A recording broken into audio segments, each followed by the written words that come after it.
Hi folks, my name's Karen Bullis and I teach video production in the communication department at Austin Peay. And I wanted to talk to you today about my love of documentary films. I love talking about documentaries, I love watching documentaries, I love making documentaries, and I especially love helping my students make documentaries. It provides me joy. It also, at this time, provides a little bit of escapism. What I want to talk to you about is about 3 films that I recommend. The first is Won't You Be My Neighbor, which was directed by Morgan Neville, and he is an acclaimed documentary filmmaker. He won the Oscar for Best Documentary Films in 2014 for 20 Feet from Stardom. He also did Best of Enemies. So in this documentary, Won't You Be My Neighbor, he takes a deep dive into the work of Fred Rogers, looking at joy, light, love. It's just a beautiful piece, and the summer it came out, the summer of 2018, was unusual in how well documentaries did at the box office that year. And another surprising element was, that it didn't involve murder, mayhem, those kind of things. So it was this really beautiful look at his work, centered mostly around helping young kids, and by consequence also some older kids as well.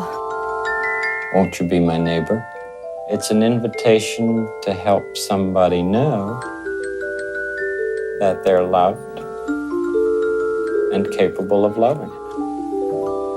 Love is at the root of everything. Love or the lack of it. Fred's work was love your neighbor and love yourself. It was a communication right into their hearts. Children have very deep feelings, just the way everybody does. There must be times when you do feel blue. I'm not feeling blue right now, though. Me neither. Thank you for whatever you do to bring joy and hope, light and love to our world today. Please won't you be my neighbor? The second film that I wanted to talk to you about is The Wolf Pack, and it's directed by Crystal Mosel.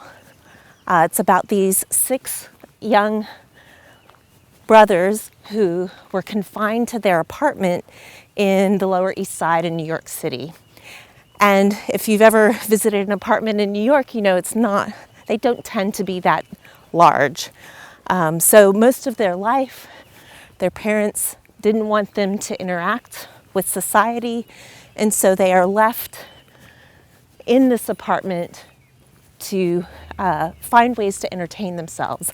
And so what they start to do is they start to reenact films, and they chose typically films that would have a large male cast.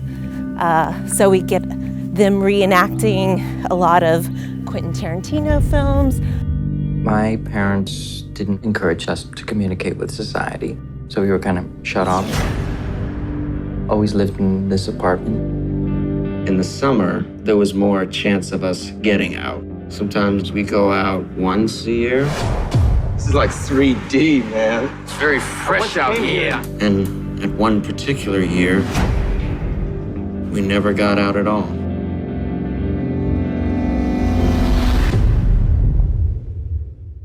So movies opened up another world. If I didn't have movies, life would be pretty boring. This outfit is made out of cereal boxes and yoga mats. We didn't make any friends. We were homeschooled. I did everything I could to escape my world. I kind of thought, why don't we do those films? It makes me feel like I'm living, sort of, because it's kind of magical. I remember being very scared of going out into the world. The third documentary filmmaker that's one of my favorites is Erin Lee Carr.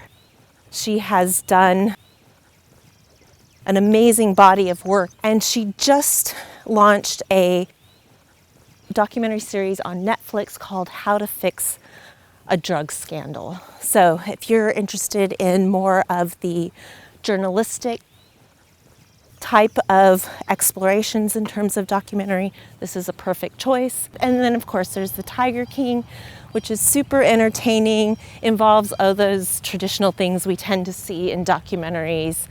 And you know, if you had proposed this character as a fictional piece, one would probably say, well, that's not believable. But it's completely and utterly captivating, an amazing job editing. I hope you are staying safe, and I hope that some of these documentaries will give you a little escape, and perhaps you'll make your own documentary about this time in our lives, this historic moment. Stay safe, and I look forward to seeing you in person soon.